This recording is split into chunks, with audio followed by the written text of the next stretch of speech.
3월 14일 토요일입니다. 함께 경건의 시간을 시작하겠습니다. 기도하겠습니다.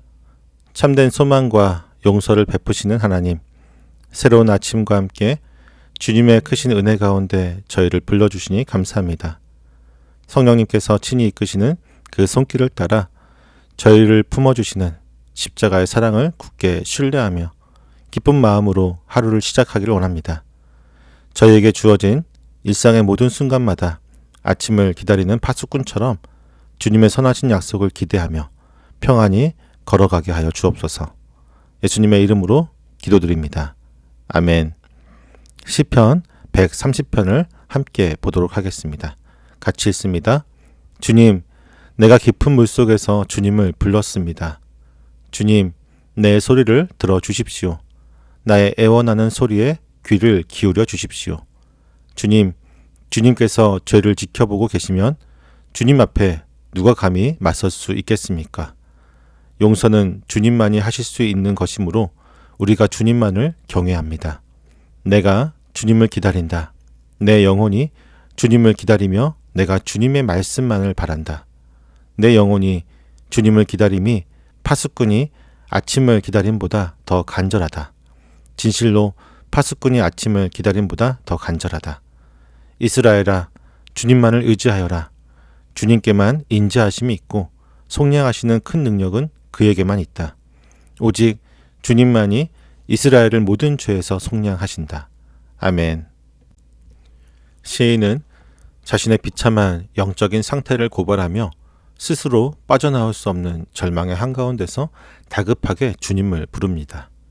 시인이 주님을 부르는 장소인 깊은 물속은 히브리어로 마하마킴이라는 단어인데, 이는 구약 성경에서 종종 하나님의 창조 이전에 통제할 수 없는 바다, 즉 모든 것을 집어삼키는 끔찍한 혼돈과 파괴를 상징할 때 쓰이는 말입니다. 이전 시편들에서 이스라엘을 괴롭히던 깊은 물이 외부 원수들의 공격을 의미했다면, 오늘 본문에서 시인의 숨통을 조이고 있는 이 혼돈의 정체는 바로 자신을 짓누르고 있는 무거운 죄의 형벌입니다. 시인은 이 칠흑 같은 죄의 심연 속에서 주님께서 인간의 죄를 지켜보고 계시면 그 어미한 잣대 앞에 감히 살아남아 맞설 자가 세상에 단 한 사람도 없음을 뼈저리게 고백합니다. 그러나 이 처절한 절망의 바닥에서 시인은 기독교 신앙의 가장 위대하고도 역설적인 진리 하나를 건져 올립니다. 그것은 바로 용서는 오직 주님만이 하실 수 있는 것이기에 우리가 주님을 온전히 경외하게 된다는 사실입니다. 우리는 보통 무서운 심판관 앞을 지날 때 두려움을 느낀다고 생각하지만 시인의 신학적 통찰은 전혀 다릅니다. 죽어 마땅한 반역자를 향해 율법의 장부를 찢어버리시고 아무 조건 없이 생명을 내어주시는 그 압도적이고도 이해할 수 없는 사랑을 경험하게 될 때 비로소 인간의 영혼 가장 깊은 곳에서 하나님을 향한 진실한 존경과 거룩한 두려움이 피어나게 됩니다. 시인은 죄를 심판하시는 하나님보다 그 죄를 덮어주시고 용서하시는 하나님의 은혜가 얼마나 크고 두려운 경외의 대상인지를 우리에게 깊이 있게 가르쳐주고 있습니다.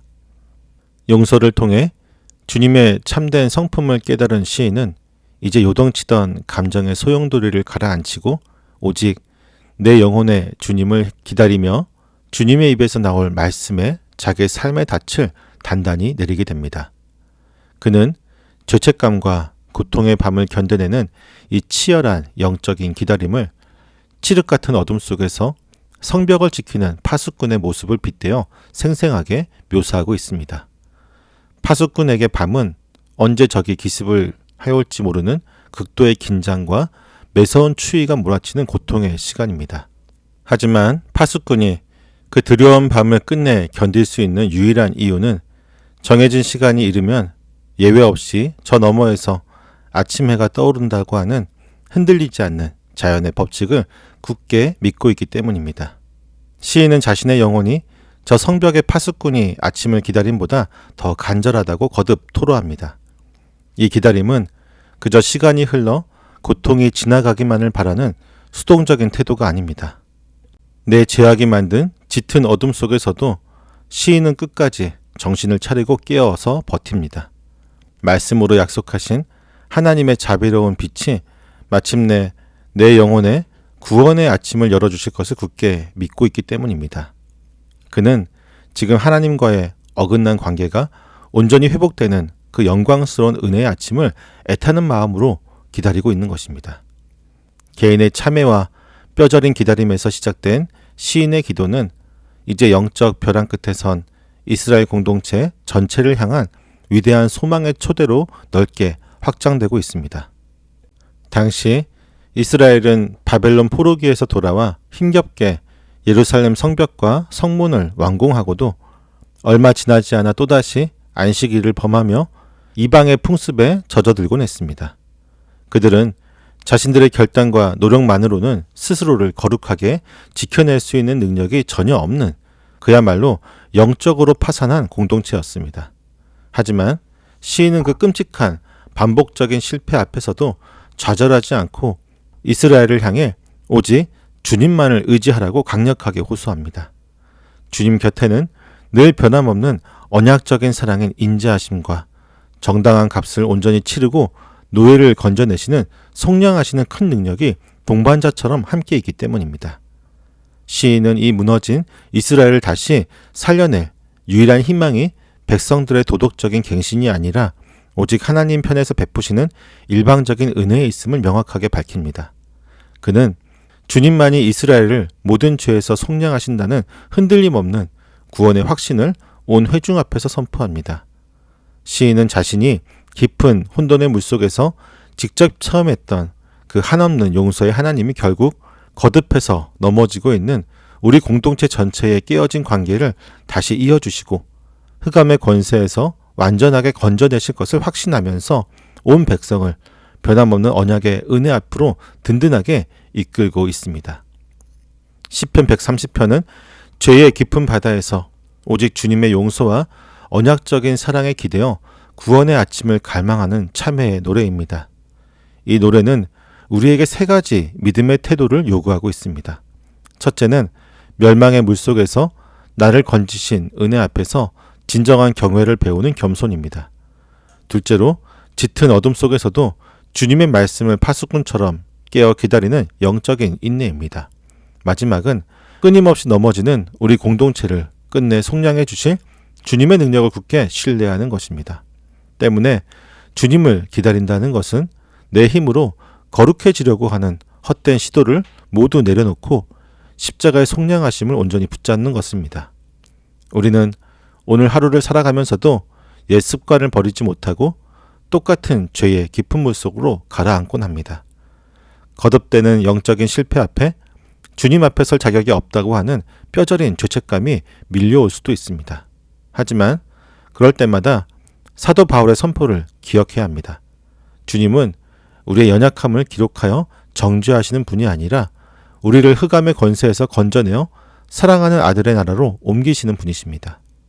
1738년 영국의 존 웨슬리 목사는 율법적인 노력의 한계에 부딪혀 깊은 영적 침체에 빠져 있었습니다.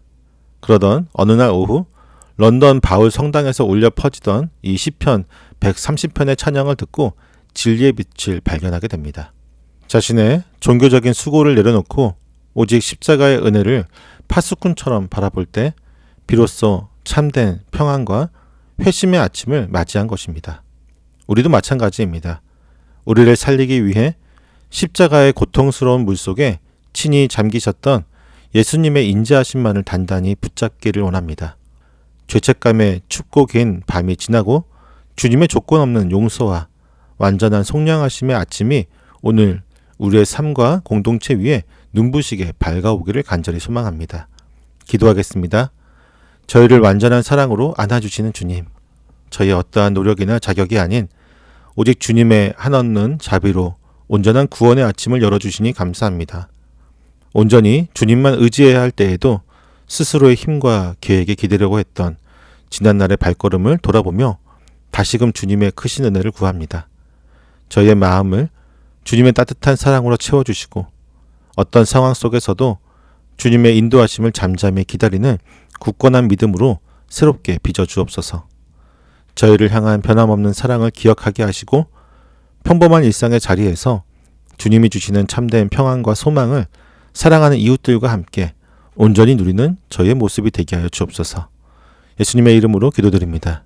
아멘.